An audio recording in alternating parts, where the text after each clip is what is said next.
Amigos y amigas, continuamos en esta serie de entrevistas. Tenemos de nuevo acá a nuestro buen amigo, el licenciado Francisco Mayorga, quien es psicólogo.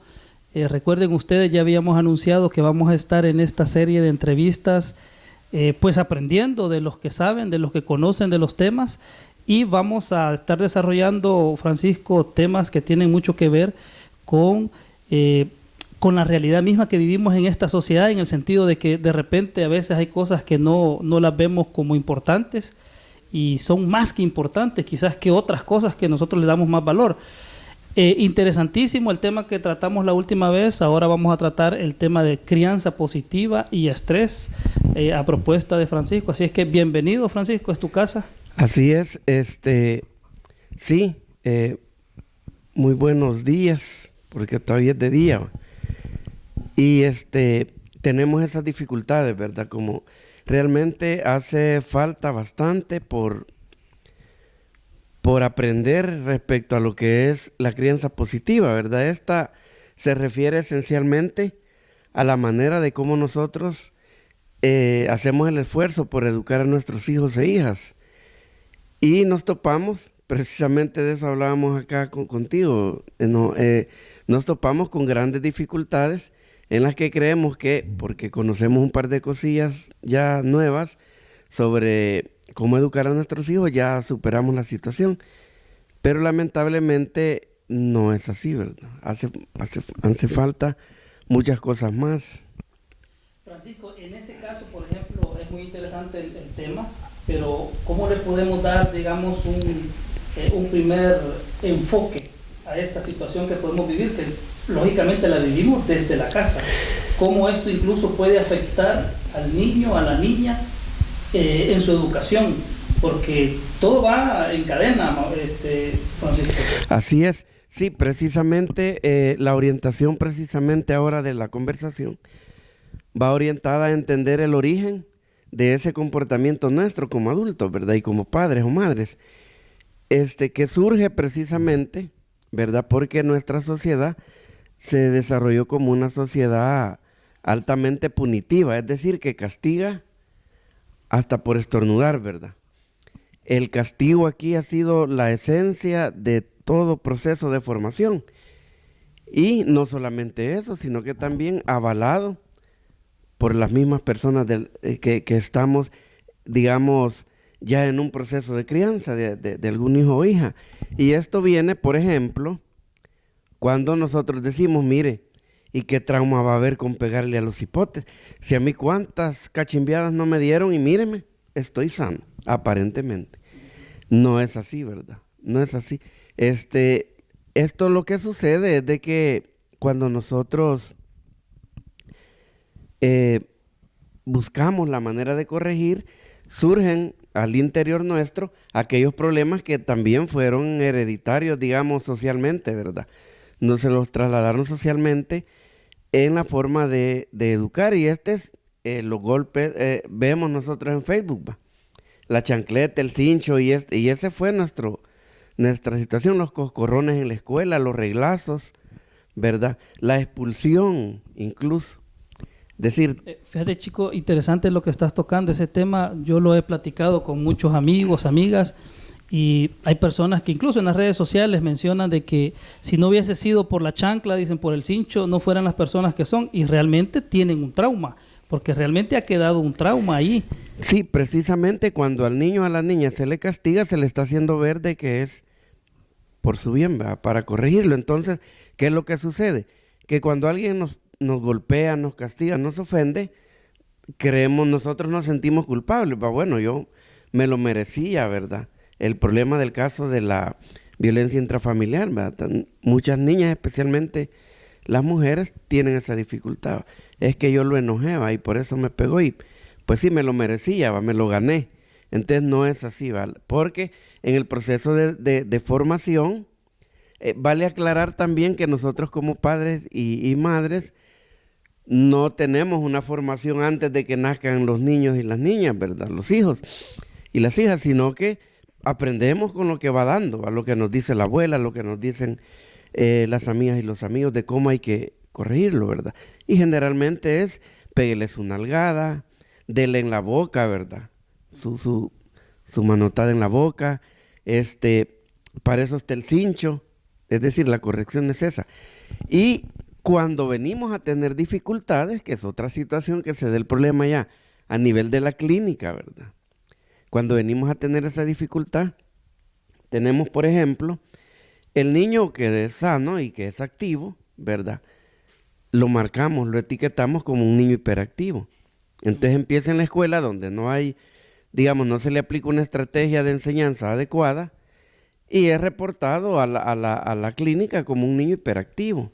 Entonces, pues así se diagnostica, ¿verdad? Porque nosotros anotamos lo que la persona encargada de su cuidado, puede ser la madre, la abuela, que es otro problema también, nos dice, mire, y de la escuela lo mandan por hiperactivo, por esto, pero no se le aplicó ninguna técnica. Que estos niños, que son normales y que son activos nada más, ¿verdad?, sufren bastante, porque la manera que queda de corregirlos es dándoles duro. Entonces, ¿qué es lo que pasa en la casa y en la escuela? Que al niño o la niña nosotros le hablamos y como que si no oye, ¿verdad?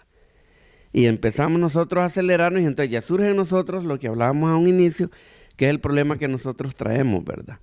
Entonces, me voy a adelantar acá y hablar del proceso de atención psicoterapéutica, ¿verdad? Es decir, cómo debería de desarrollarse. Antes que entres a ese tema, chico, quisiera yo que nos dieras tu opinión en el sentido Fíjate que yo tuve la oportunidad de vivir en Europa, en Suecia, y muchas personas con las que yo platico acá me hacen referencia a eso que vos decías, la chancla, el cincho, que hay que castigarlos, que hay que pegarle en la boca, y yo les digo, miren, realmente por conocimiento y por experiencia yo sé que eso no funciona, eso no debería ser así. Al contrario, estamos quizás fomentando una sociedad más violenta a mediano plazo. Ese es un aspecto, lo menciono porque hay experiencia, hay países donde realmente esto sucede y me llamó la atención cuando hablas de los hiperactivos, porque en países como Suecia, Finlandia, Noruega, Dinamarca, en esos países el niño que no habla en clases tiene un problema. Exacto, y por eso nosotros, la mayoría de nosotros nos desarrollamos tímidos, ¿verdad? Por ejemplo, cuando vamos a pasar nosotros acá frente a las cámaras y todo eso, no dejamos de sentir cierta incomodidad, pues, ¿verdad? Esperando también, no solamente el castigo, muchas veces la burla, ¿va? Entonces, sí sucede eso, ¿verdad? Incluso hay experiencias acá en El Salvador sobre crianza positiva y una serie de temas que se desarrollan en algunos espacios, ¿verdad? Lastimosamente bien poco. Por ejemplo, hay un proceso, hay una estrategia del Ministerio de Salud que se llama Familia Fuerte, ¿verdad? En donde precisamente a la familia y se reúne el grupo familiar, o se hace el esfuerzo de reunirlo, ¿verdad?, en un espacio y se da la formación que se llama Familias Fuertes, en donde se le enseña a la madre, al padre, cómo corregir, cómo educar, ¿verdad? Decía anteriormente y quería enfocar esta parte que nos enfrentamos a una dificultad cuando a nosotros se nos consulta, o a la clínica en general de psicología se consulta, cuando el niño o la niña ya tiene problemas serios de comportamiento, ¿verdad? Entonces ahí es mucho más difícil atender. Y en los talleres que nosotros desarrollamos como parte del Ministerio de Salud, como la Unidad de Salud Mental, por ejemplo, desarrollamos estos temas y enfocamos principalmente a las causas por qué llegan a la clínica y las dificultades a las que nos enfrentamos. Por ejemplo, las voy a mencionar. Primer problema, cuando a la mamá, al encargado del cuidado del niño y de la niña, le dicen, mire, se lo voy a referir al psicólogo. La primera cuestión es, ¿por qué, verdad? ¿Y qué pasó, verdad? No, es que habla en clases, lo que he mencionado, molesta, quiere hablar con los demás compañeros, etc. La persona dice, no, pues yo sí, no veo que sea mayor problema y no lo llevo. La primera idea que se le viene a la persona, a la mamá o encargado del cuidado, es, bueno, ¿y por qué no lo corrigen aquí si está en la escuela, pues, verdad?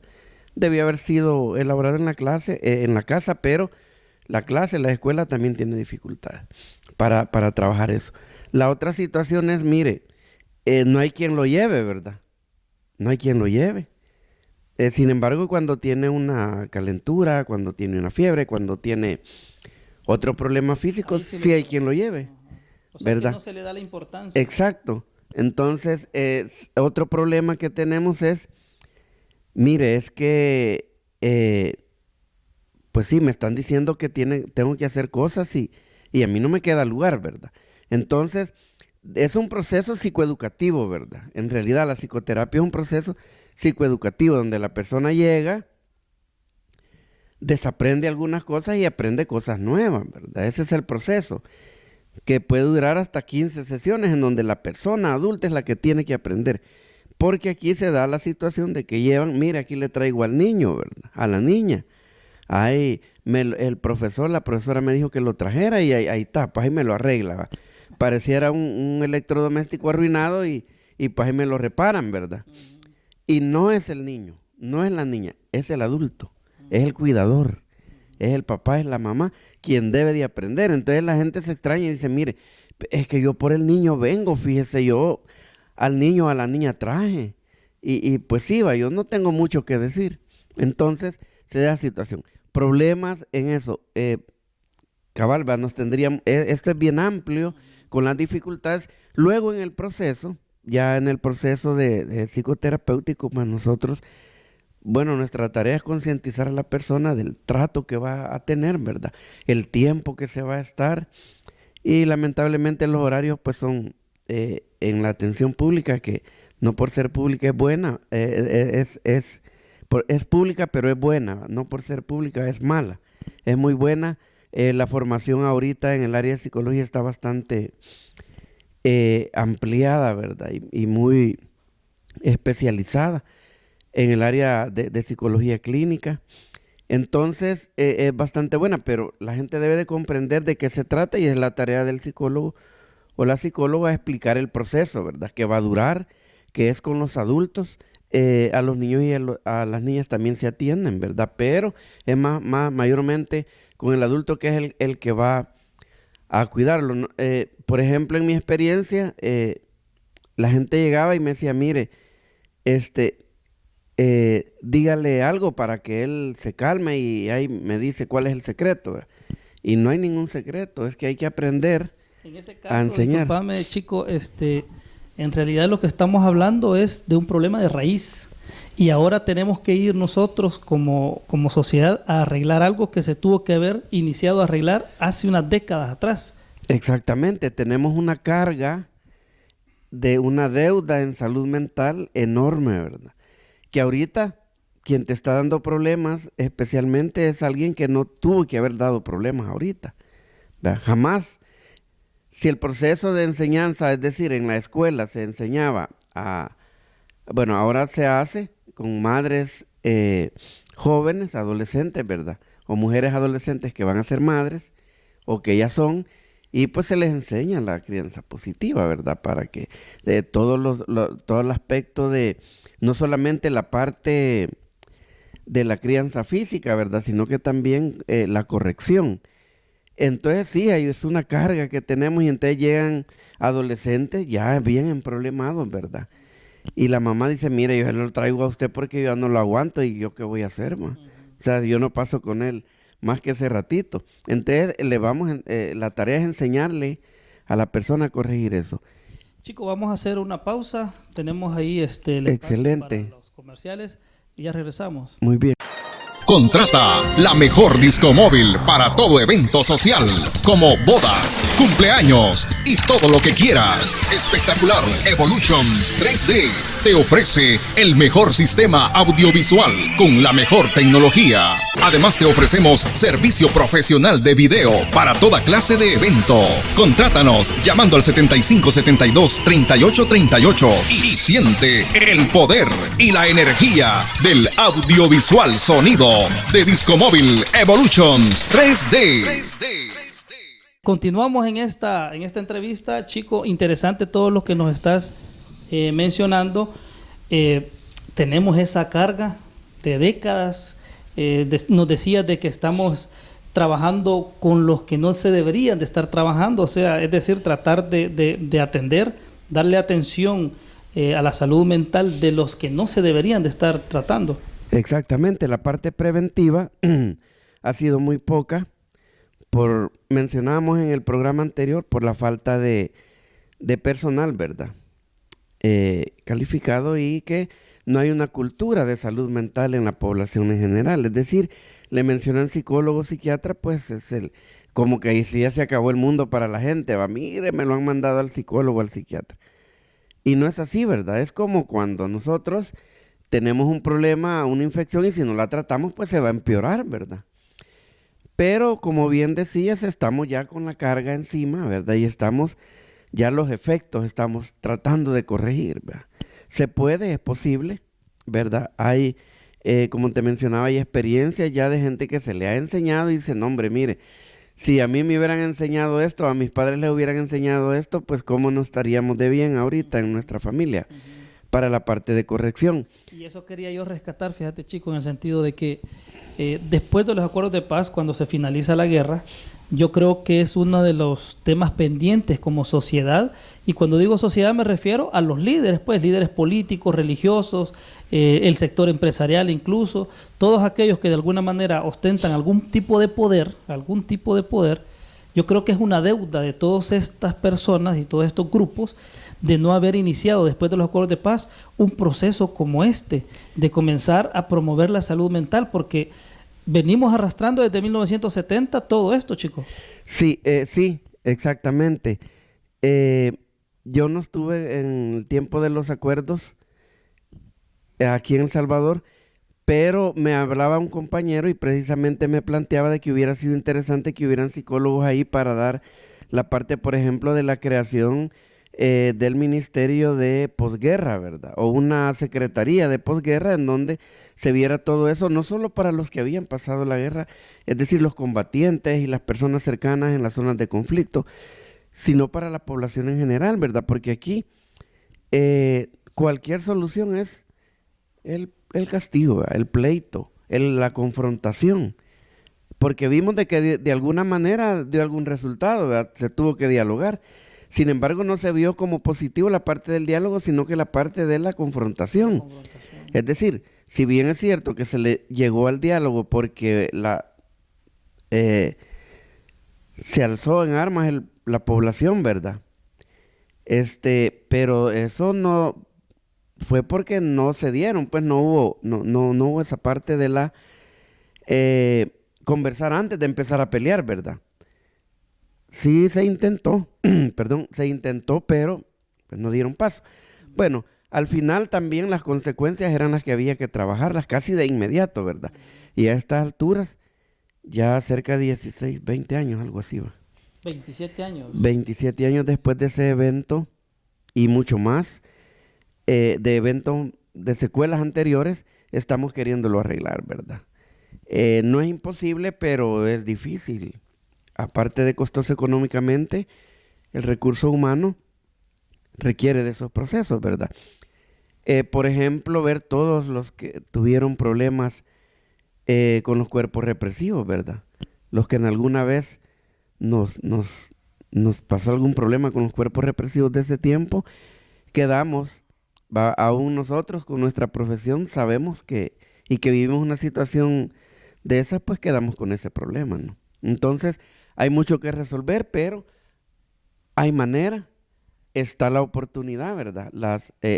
Falta que la gente, la población en general, pues lo demande, ¿verdad? Y entre más lo demande, por ejemplo, uno de nuestros esfuerzos ha sido que en las escuelas hayan psicólogos en el área clínica permanentemente, tratando de recuperar esto. Y no solamente en la formación de los niños y las niñas que van a la escuela, sino que también de las maestras y de los maestros, porque lamentablemente el maestro o la maestra es la que sufre las consecuencias de lo que no se hace en la casa y de lo que no se hace en otros espacios, ¿verdad?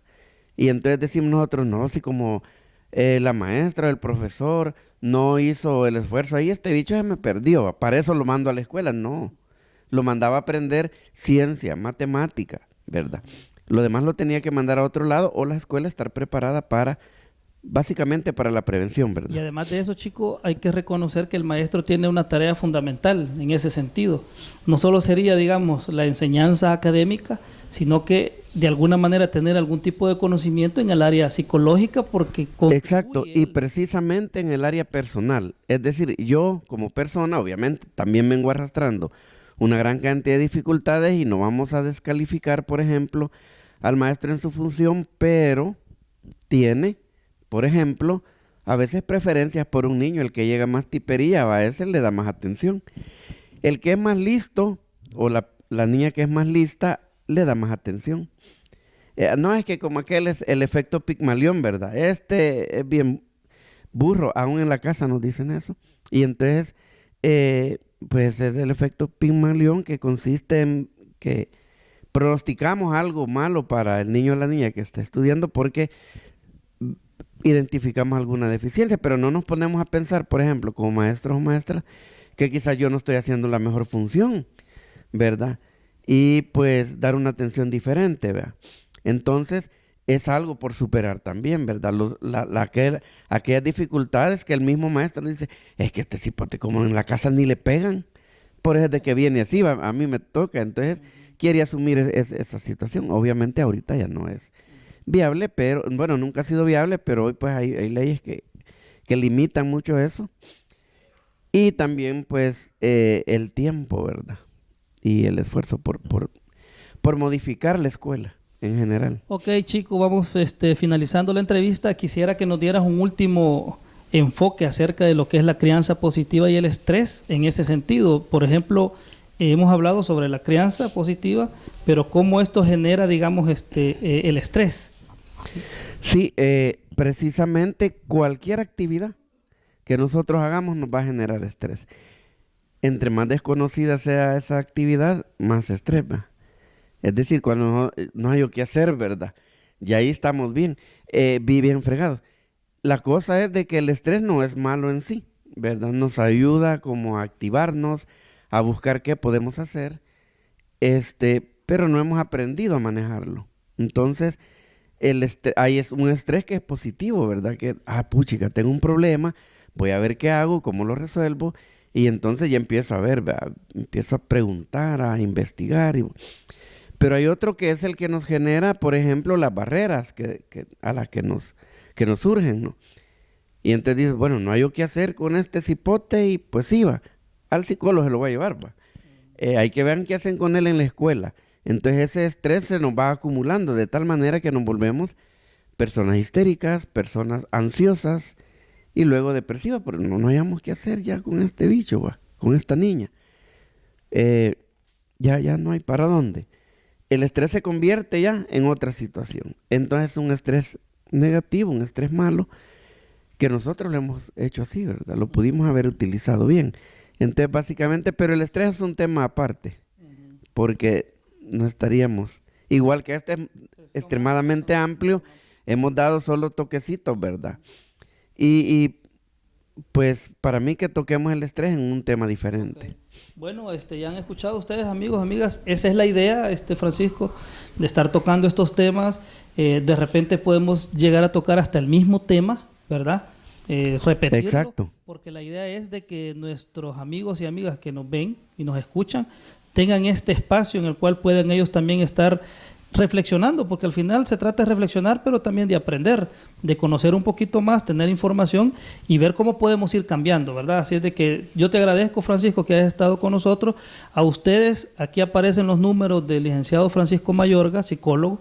Ustedes pueden también llamarle, y si tienen pues la idea de una atención más personalizada, más clínica, por decirlo de esa forma, pues ahí está el número telefónico de Francisco. Sí, o la referencia a una unidad de salud o hospital, ¿verdad? Más cercano.